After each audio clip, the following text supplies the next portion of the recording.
ઉનાળાની શરૂઆત થઈ ગઈ છે અને સખત ગરમીના કારણે શરીરમાં પાણીની કમી થઈ જાય છે અને જલ્દી થાક લાગે છે.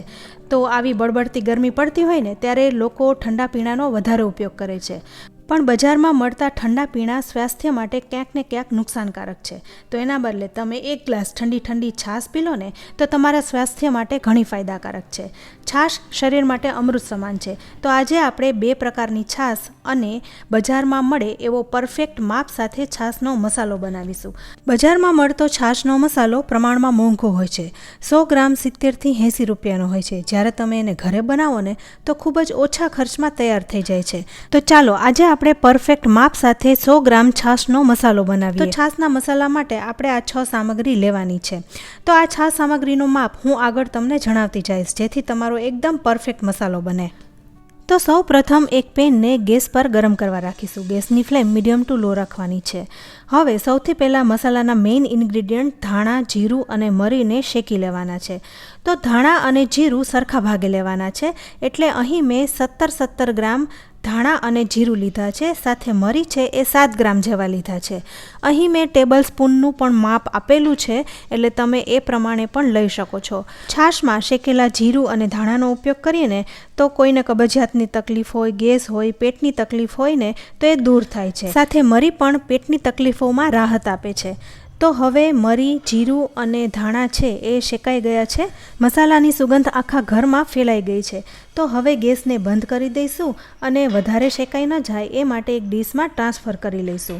અહીં જીરું શેકાઈને વધારે પડતું કાળું ન થઈ જાય ને એનું ખાસ ધ્યાન રાખવાનું, નહીતર એ કડવું લાગે છે. ઘણા લોકો છાશનો મસાલો બનાવતી વખતે એમાં ગરમ મસાલાનો પણ ઉપયોગ કરતા હોય છે. પણ ઉનાળામાં ગરમી વધારે પડતી હોવાથી લવિંગ જેવા દ્રવ્યોનો ઉપયોગ કરવાની જરૂર નથી. પેટની તકલીફ હોય તો એના માટે આપણે ઓલરેડી મરી ઉમેરેલા જ છે. તો અહીં આપણે બજાર જેવો મસાલો તૈયાર કરી રહ્યા છે. તો ધાણા, મરી અને જીરું ગરમ જ છે. તો સાથે સિંધવ મીઠું, સંચળ અને હિંગ પણ ઉમેરી દઈશું.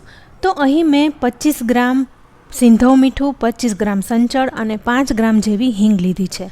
આપણે અહીં 100 ગ્રામ છાશનો મસાલો તૈયાર કરી રહ્યા છે. તો એમાં 50% તો સિંધવ મીઠું અને સંચળ જ છે.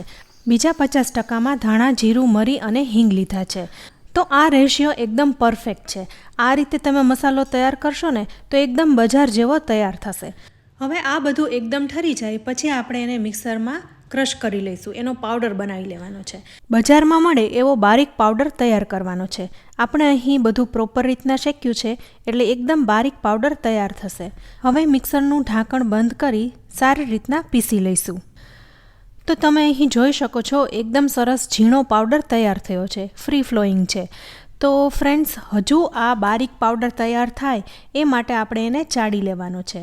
તો એક ડીશમાં આપણે એક ચાળણી રાખી દઈશું.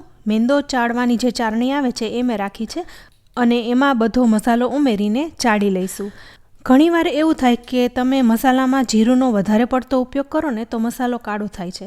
મસાલો તમારો આવા રંગનો થવો જોઈએ, બહુ વધારે પડતો કાળો ના થવો જોઈએ. એટલા માટે જ મેં પરફેક્ટ રેશિયો બતાવ્યો છે. હવે અહીં એકદમ સરસ ઝીણો પાવડર તૈયાર થઈ ગયો છે. તો આને બોટલમાં ભરી લઈશું.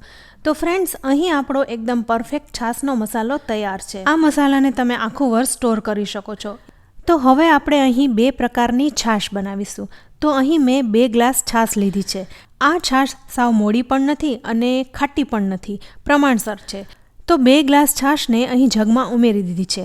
હવે 2 ચમચી જેવો છાશનો મસાલો ઉમેરી દઈશું અને ઝેરણી અથવા બ્લેન્ડર ફેરવીને બધું મિક્સ કરી લેવાનું છે. તો આપણે સાદી છાશ અહીં તૈયાર થઈ ગઈ છે. હવે છાશ એકદમ ઠંડી હોય ને તો મજા આવે. તો ગ્લાસમાં બરફના ટુકડા ઉમેરીને છાશને આમાં ઉમેરી દઈશું. સાથે ફુદીનાના પાનથી સર્વ કરીશું. હવે મસાલા છાશ બનાવવા માટે આપણે એક મિક્સર જાર લેવાનો છે. એમાં થોડા ફુદીનાના પાન અને કોથમરીના પાન ઉમેરી દઈશું. તમારે અહીં થોડું આદું ઉમેરવું હોય ને તો ઉમેરી શકાય. હવે જગમાં છાશ ઉમેરી દઈશું. 1 ગ્લાસ જેવી ઉમેરી છે. ઢાંકણ બંધ કરીને મિક્સરમાં ફેરવી લઈશું.